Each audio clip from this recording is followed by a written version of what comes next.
Next, we are going to see the legal classification of cyber attacks. Based on legal aspects, cyber attacks can also be classified as follows. Number 1, cybercrime. Number 2, cyber espionage. Number 3, cyber terrorism. And number 4, cyber war.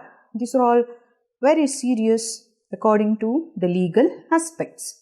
Cybercrime.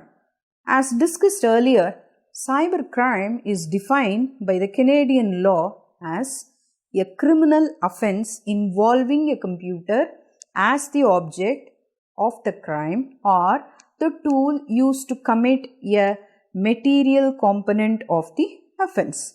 Here the objective of this is to use the system as a tool to commit the crime and the computer as an auxiliary of the crime.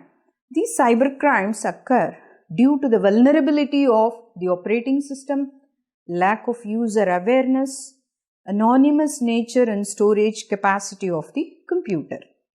Next is cyber espionage. The act of using a malware or a malicious software like Trojan horse and spyware to obtain secret data of groups or of individuals and the government to gain benefits through illegal means without obtaining the authorization from the holder. It is alternatively known as cyber spying, and it may be completely carried out from computers in locations that are based in a faraway place. It possibly involves invasion at home by spies trained in computer usage, or may be perpetuated by malicious or an amateur hacker and software programmers sometimes. Next is cyber terrorism. It is the activity carried out by the terrorist on the internet to disrupt large number of system networks with computer viruses and other resources. Cyber war. It is the act of attacking another nation's computer or network or critical infrastructures to cause disruption or disturbance in the normal life or routine. This is known as cyber war. Next, we will see based on the severity of involvement. Based on the involvement and the severity, they are further classified into two, namely the active attacks and passive attacks.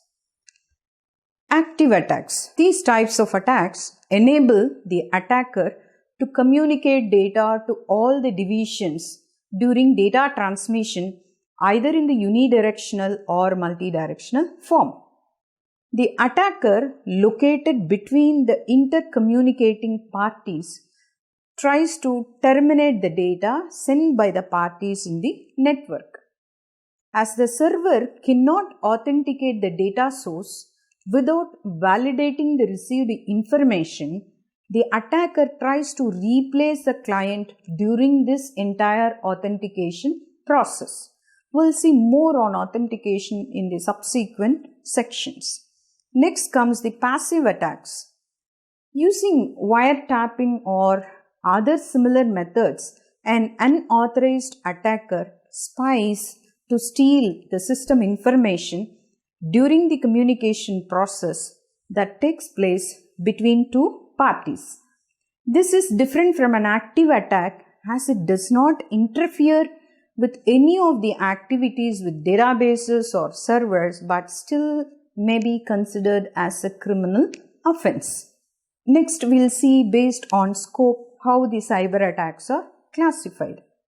They are classified into two, namely the malicious large scale and non-malicious small scale. Malicious large scale. The meaning of malicious is to have a deliberate intent to cause harm. These types of attacks are conducted by a single individual or group to obtain a private benefit or to trigger chaos and confusion. These are wide-ranging attacks affecting countless systems and causing system crash all over the world with massive data loss, thereby affecting the integrity. Next is non-malicious small scale. These are generally the attacks that takes place accidentally or with improper handling or due to the carelessness of an individual, resulting in the damage of negligible data loss or system crashes. In such circumstances, only few systems in the network are compromised, where the data is typically recovered associated with minor cost. Next, or maybe the last one, the cyber attacks are classified based on the network types. Cyber attacks can also be classified according to the network types as mobile ad hoc networks and wireless sensor networks. Basically, they are wireless network types. The MANET attacks, that is the mobile ad hoc network attacks, are Byzantine attack, black hole attack, flood rushing attack, Byzantine wormhole attack, and Byzantine overlay network wormhole attack. As I told you previously, these are all the attacks on wireless networks. First of all, Byzantine attack. This attack exclusively targets the mobile ad hoc networks. It takes place by compromising the device authentication through a data leakage. As a result, the authenticated device becomes undistinguishable from a hostile user. Next is a black hole attack. This type of attack occurs due to malicious nodes attracting data packets by falsely advertising a fresh route to the destination. As a result, there occurs a disappearance of transferred information, which is referred to as black hole attacks. The nodes are only called as black holes. The two primary forms of messages they use for attacking are RREQ, that is route request, and RREP, that is route reply. Next comes the flood rushing attack. During the propagation of floods, there occurs a race between the legitimate flood and the adversary flood, which is nothing but based on the traffic. This results in failed establishment of adversarial free route even with strong authentication methods. Next is the Byzantine wormhole attacks.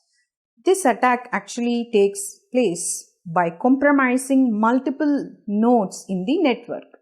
When adversaries tunnel network packets between them, this attack takes place by creating shortcuts within the networks. This attack is very strong in nature that involves compromising at least two nodes. Next is the Byzantine overlay network wormhole attack. This is the strongest and the most efficient of all other attacks discussed above, and it's also known as a super wormhole attack. This attack helps in individuals by creating enormous traffic in the routing protocols that ultimately results in network disruption. Finally, we are going to discuss about the attacks on wireless sensor networks, in short WSN. Based on various layers and techniques used in the attack domain, attacks again found in WSN can be further classified into two, namely cryptography and non-cryptography related attacks and attacks based on the network layers. First, cryptography and non-cryptography related attacks. Some of the attacks that come under this category, they use pseudo-random numbers attack and sometimes the digital signature attack and hash collision attack. Attacks on the layers.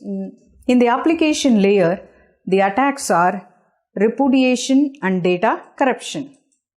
Under the transport layer, the attacks are session hijacking and SYN flooding. Under network layer, wormhole, black hole, Byzantine, flooding, resource consumption and location disclosure attacks. These are the normal attacks under the network layer.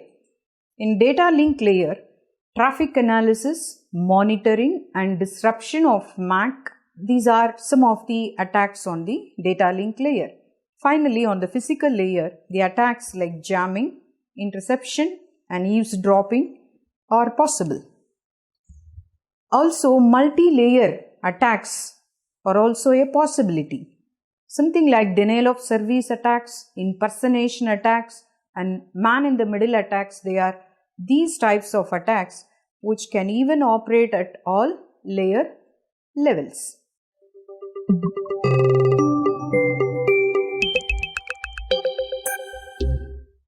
This section briefly discussed the history of cyber attacks, definition, characteristics of cyber attacks, the purpose and motivation, and finally, a simple classification of cyber attacks.